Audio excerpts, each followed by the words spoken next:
সময়ের স্বল্পতার কারণে বন্ধুরা এই ট্যুরে অনেক কিছুই এক্সপ্লোর করতে পারবো না, তার জন্য আন্তরিকভাবে দুঃখিত। তবে একটা জিনিস তো আপনাদের সাথে শেয়ার করতেই পারি, সেটা হচ্ছে যে আমি কোন হোটেলে থাকতেছি, হোটেল ভাড়া কত, হোটেলের রুমগুলো দেখতে কেমন, সেটা তো আমি আপনাদের সাথে অনায়াসে শেয়ার করতে পারি।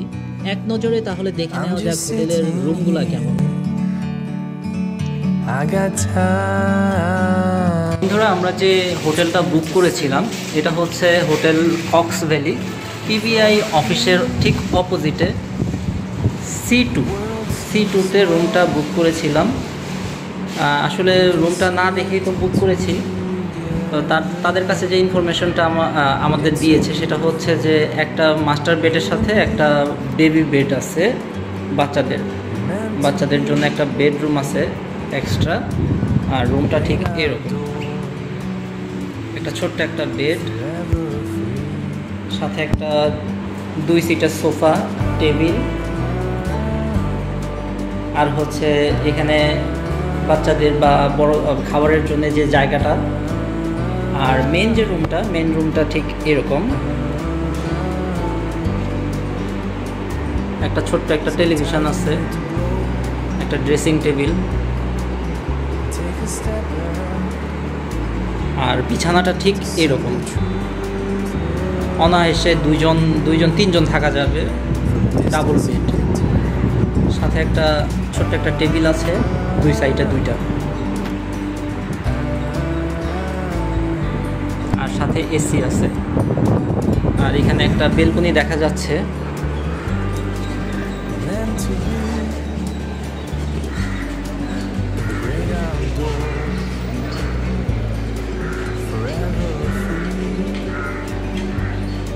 এই যে আরেকটু ভালোভাবে আপনাদের চেনার জন্য এই যে পুলিশ ব্যুরো অফ ইনভেস্টিগেশন, যার শর্ট ফর্ম হচ্ছে পিবিআই, কক্সবাজার জেলা।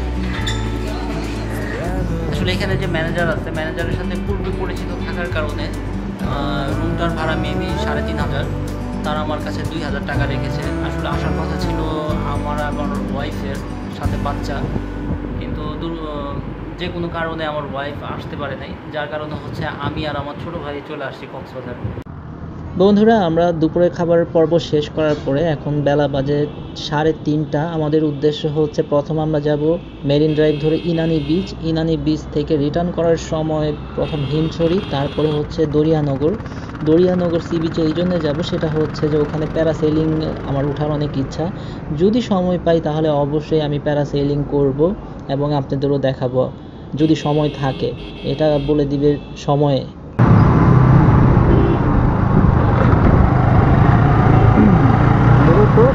এখান থেকে মেরিন ড্রাইভের রাস্তাটা শুরু হয়ে গেছে।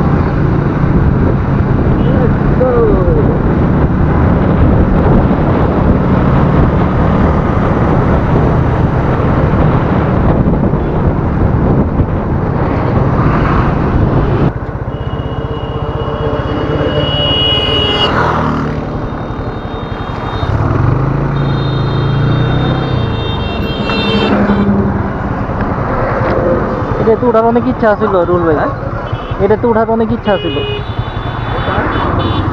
ওই যে বেলুনে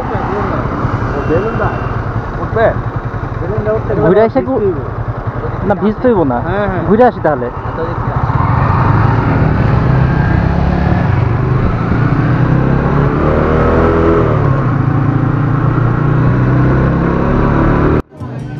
হিমছড়ি কক্সবাজার সমুদ্র সৈকত থেকে মাত্র 12 কিলোমিটার দক্ষিণে অবস্থিত হিমছড়ি পর্যটন কেন্দ্র। এখানকার সমুদ্র সৈকতটি কক্সবাজারের চেয়ে অপেক্ষাকৃত নির্জন ও পরিষ্কার। এর সৌন্দর্য কোনো অংশ কম না। সবচাইতে গুরুত্বপূর্ণ বিষয় হলো হিমছড়ি যত না সুন্দর, তার চাইতে সুন্দর ও রোমাঞ্চকর হলো কক্সবাজার সৈকতের থেকে যাওয়ার পথটা। এক পাশে বিস্তীর্ণ সমুদ্রের বালুকা বেলা, আর আরেক পাশে সবুজে পাহাড়ের সারি। মাঝখানে হচ্ছে পিচ ঢালা মেরিন ড্রাইভ। এমন দৃশ্য সম্ভবত দেশের আর কোথাও পাওয়া যাবে না।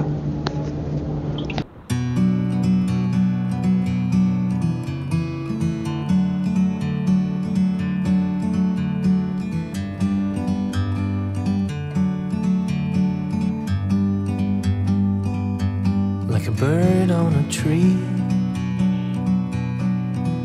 I'm just sitting here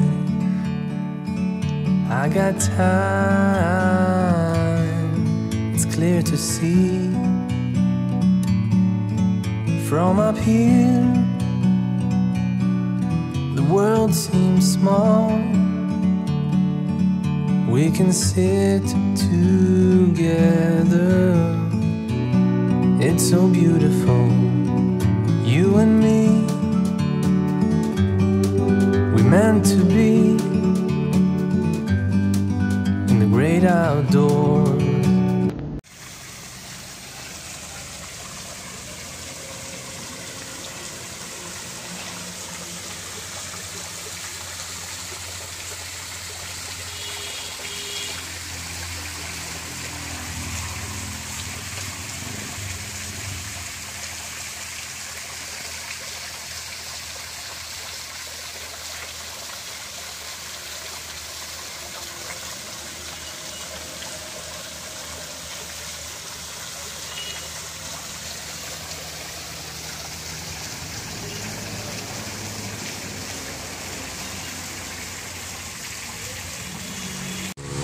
বন্ধুরা, আপনারা যারা হিমছড়িতে আসবেন, ঠিক হিমছড়ির একটু আগে একটা কালভার্ট আছে। ঠিক কালভার্টের বাম পাশে যদি আপনারা একটু লক্ষ্য করেন তাহলে দেখবেন যে একটা ঝর্ণা আছে। আপনারা এখন তো আসলে বর্ষাকাল না, বর্ষাকাল হলে পরে এখানে প্রচুর পানি আসে, তখন আর কি গোসল করার মতো। এখনও গোসল করা হবে, কিন্তু আসলে এখন যে সময় গোসল করার টাইম না। তো যাই হোক, আপনারা দেখবেন যে বর্ষাকালে আসলে পরে এই ঝর্ণাটা আরও অনেক বেশি এদিক দিয়ে পানি প্রবাহিত হয়। আর এটাকেও আমি জিজ্ঞেস করলাম যে আসলে এই ঝর্ণার নাম কি। তারা বললো যে এই ঝর্ণাকেও হিমছড়ি ঝর্ণা বলে। তো আপনারা যারা এখানে আসবেন, কক্সবাজার আসলে পরে, হিমছড়িতে আসলে পরে আপনারা এই ঝর্ণা দেখে যেতে পারেন।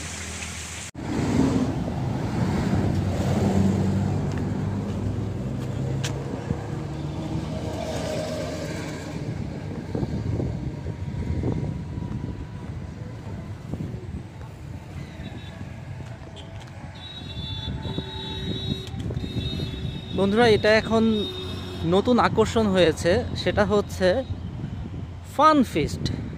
এটা আগে এতই ছিল না, আগে শুধু এতটুক ছিল, কিন্তু এখন ঝাউবন, পুরা ঝাউবন হওয়ার কারণে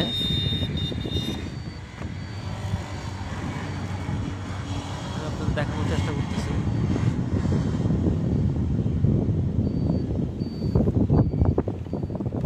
সূর্যের আলোর কারণে সূর্যটা পড়ছে আমার উল্টা পাশে, যার কারণে আমি আপনাদের রোদের কারণে একটু সমস্যা হচ্ছে। আর নিচে হচ্ছে স্বচ্ছ পানি।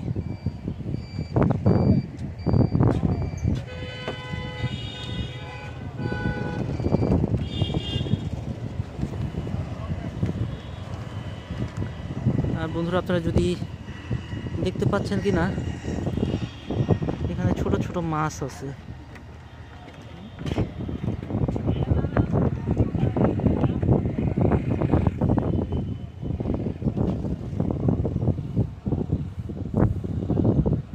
এই মাছটার নাম আমি ভুলে গেছি।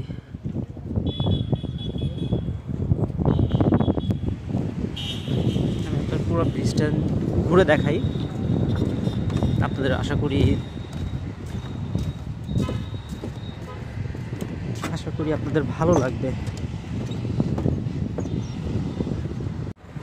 বন্ধুরা, আমরা ইনানি বিচের উদ্দেশ্যে রওনা হয়েছিলাম, কিন্তু হিমছড়ির পরে একটা বিডিআর চেকপোস্ট আছে।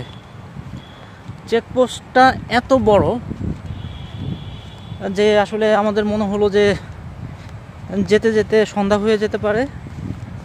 আবার হচ্ছে আসার সময় সে চেকপোস্টে আমাদের আবার চেকপোস্টে চেকপোস্টে পড়তে হবে, যার কারণে আমরা আমাদের মোটরসাইকেলটি ঘুরিয়ে নিই।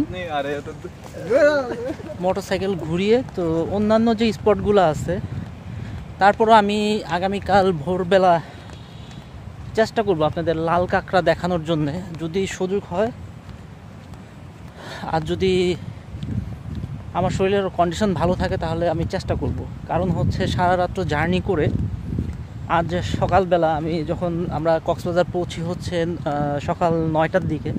এরপরে হোটেল চেকিং করতে করতে 11টা সাড়ে 11টা বেজে যায়। দেন তারপর আমি গেছি বিচে যাওয়ার পরে মনে করেছি যে গোসল করব, কিন্তু প্রচণ্ড রৌদ্র ছিল আর হচ্ছে বালু এত উত্তপ্ত ছিল, আমার হঠাৎ করে আবার শরীরটা অনেক খারাপ হয়ে গেল, যার কারণে হচ্ছে আমার আর গোসল করা হয়নি। আমি সাথে সাথে হোটেলে ব্যাক করি। হোটেলে ব্যাক করার পরে আমি বিছানায় শোয়ার সাথে সাথে কখন যে ঘুমিয়ে যাই, পরে দেখি যে 2:30 বাজে। তা 2:30টার দিকে তারপর আমার সাথে অন্যান্য মেম্বাররা ফোন দিতেছিল। ফোনের কারণে পরে আমি উঠে ফ্রেশ হয়ে ভাত খেতে যাই, খাওয়া দাওয়া দুপুরে লাঞ্চ সেরে তারপরে এখন আসলে আমার শরীরটা অনেক ভালো লাগতেছে। আর এখন এই জন্য আমরা বের হয়ে গেছি যে দেখি কী করা যায়। আর আমার আরেকটা জিনিস হচ্ছে, সেটা হচ্ছে যে আমি চিন্তা করছি যে আমরা প্যারাসাইক্লিং। বন্ধুরা, আমি প্ল্যান করেছি আমি এখন প্যারাসেলিং করতে যাব। তার জন্য যেতে হবে আপনার দরিয়ানগর। তো আমি আপনাদের আরেকটা জিনিস দেখাই, যে দেখুন আসলে সাগরের যে গর্জন, ঢেউয়ের যে গর্জন আপনারা শুনতে পান কিনা।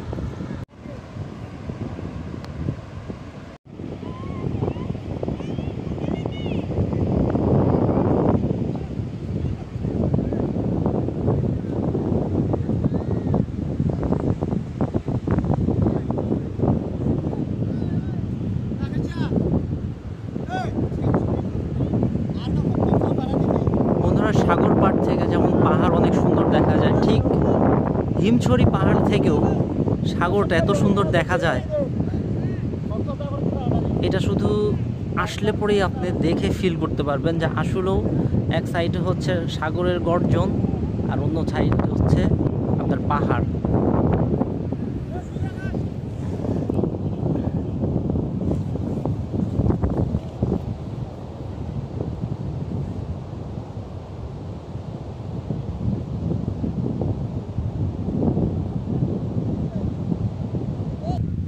আসলে এখানে আসলে পরে কখন যে সময় পাস হয়ে যায়, এই জিনিসটা সময় কাউন্টিং করাটা অনেক মুশকিল। এখানে দেখেন সাগরলতা দিয়ে বালু ভরে, মানে বালুর বুকের ভিতরে সাগরলতা এত সুন্দর করে সাজিয়ে উঠছে। ফুলগুলা দেখেন, সেগুলোর আবার ফুলও ফুটেছে, কি সুন্দর ফুল।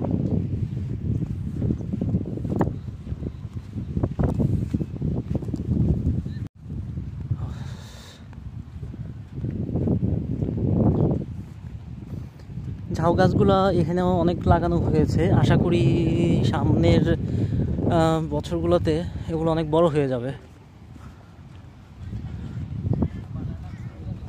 খুব সুন্দর লাগে।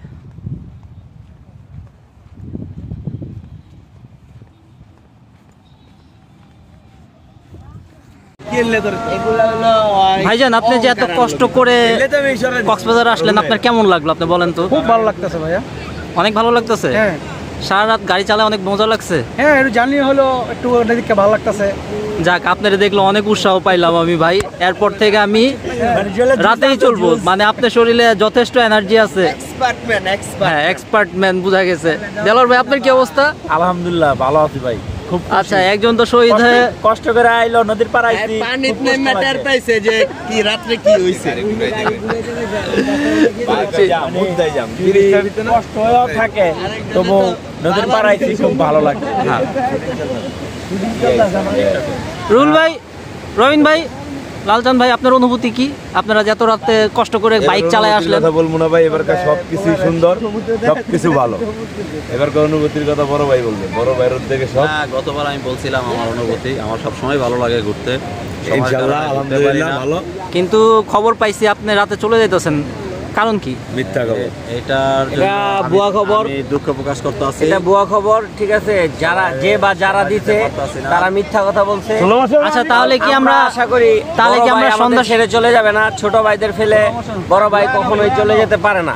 আচ্ছা, ঠিক আছে, যদিও চলে যায় তাহলে ছোট ভাইদের প্রতি অন্যায় করা হবে, অবিচার করা হবে। আর লালচাঁদ ভাই, আপনি যে কালকে রাতে আমার ডিস্টার্ব করছেন ভাই, এই জন্য আমি অনেক সরি ভাই, আর আপনার অনেক ধন্যবাদ আমার হেল্প করার জন্য।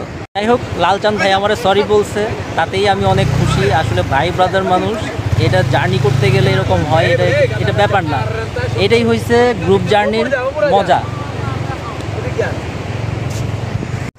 বন্ধুরা, বেলা 4টার পরে এত দ্রুত সন্ধান নেমে গেল, আমার আর প্যারাসেলিং করা হলো না। আমি হিমছড়ি থেকে খুব দ্রুত দরিয়ানগর আসলাম। আসার পরে দেখি যে প্যারাসেলিং স্টপ হয়ে গেছে। আমি জিজ্ঞেস করলাম কয়টা থেকে কয়টা পর্যন্ত। তারা আমাকে জানালো যে সকাল 10টা থেকে বিকাল 5টা পর্যন্ত প্যারাসেলিং করা যায়, এরপরে স্টপ হয়ে যায়, কারণ সন্ধ্যা নেমে যায়। যার কারণে আমার আর প্যারাসেলিং করা হলো না। আমি আবার ব্যাক করি হচ্ছে হিমছড়িতে সূর্যাস্ত দেখার জন্য।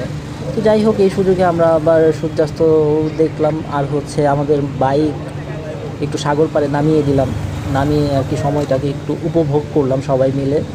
যাই হোক, আপনাদের সাথে আবার দেখা হচ্ছে কক্সবাজার এপিসোড 3-তে। সঙ্গেই থাকুন এবং দেখতে থাকুন। আর যারা অলরেডি আমার চ্যানেল সাবস্ক্রাইব করেছেন তাদের অসংখ্য ধন্যবাদ। তারা যারা আমার ভিডিওটি দেখছেন এখনও সাবস্ক্রাইব করেন নাই, তাহলে বলবো যে প্লিজ সাবস্ক্রাইব করে পাশে থাকার বেল বাটনটি প্রেস করুন। আর এই কক্সবাজার ট্যুরে আমি ডেসক্রিপশন বক্সে আবার লিঙ্ক দিয়ে দেবো প্রথম পর্বের। যারা দেখেন নাই তারা দেখে নেবেন। দেখা হচ্ছে পর্ব 3-তে।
ব্যবস্থা করতেছি।